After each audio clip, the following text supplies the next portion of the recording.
আজকে আমাদের দুটো মামলার অনুমোদন হয়েছে। প্রথম মামলাটি আসামি Mohammad Saiful Alam, chairman S Alam group ও প্রাক্তন chairman first security Islami bank কর্তৃক নাম সর্বস্ব ভুয়া প্রতিষ্ঠানে ঋণের নামে 553 কোটি টাকা আত্মসাৎ। এই অভিযোগে এস আলম সহ 31 জনের বিরুদ্ধে দুদকের মামলার অনুমোদন হয়েছে।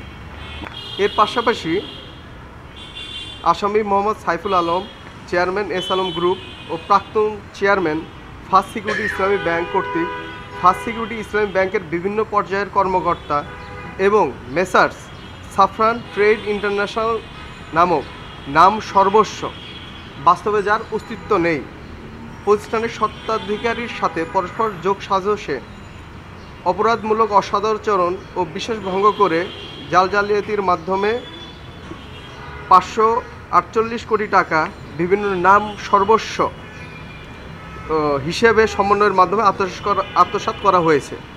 এই অভিযোগে এস আলম সহ 37 জনের বিরুদ্ধে দুদকে একটি মামলার অনুমোদন হয়েছে। 1100 কোটি টাকা, হ্যাঁ, প্রায় 1100 কোটি টাকার মতো আজকে দুটি মামলায় আমাদের যে দুটি মামলা অনুমোদন হয়েছে সেই দুটি মামলায় 1100 কোটি টাকার মতো আত্মসাৎ করা হয়েছে।